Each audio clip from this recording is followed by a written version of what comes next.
Comme Robinson accroché à son île, les lapins du rond-point de la porte Maillot observaient d'un œil rond le défilé de voitures. La présence de la population est estimée d'une 30aine d'années.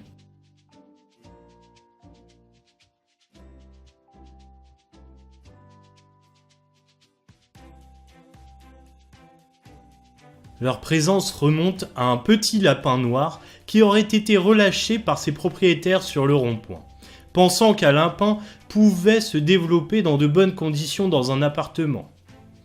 Ce lapin fut rejoint par des lapins de Garenne du bois de Boulogne, plus gros que lui. Ses furtives mais prolifiques amours lui permirent de coloniser de plus en plus l'îlot, portant une 20aine de petits lapins par an après des ébats sexuels durant une glorieuse dizaine de secondes.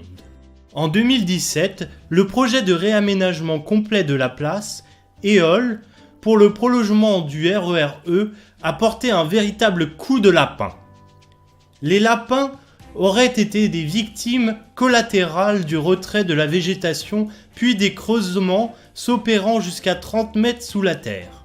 Pour évaluer la situation écologique, des agents ont débarqué procédant à un furetage. Cependant, il n'y avait plus de terrier.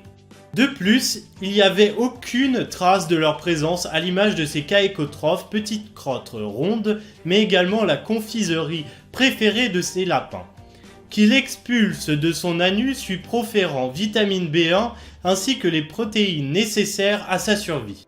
La chasse en a malgré tout interdit, comme l'illustrent ces employés de la ville de Paris, surpris un fusil à la main dans le bois de Boulogne.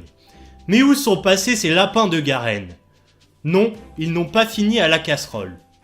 Avec le danger qu'ils subissent avec ce projet d'aménagement, ils ont alerté leurs congénères sur les dangers grâce à un système de vibration en tapant de la patte.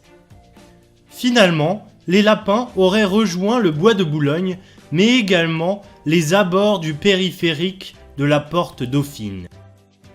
Les lapins pourront rejoindre cependant à la fin du projet cette place, à moins que les rats ont déjà élu domicile.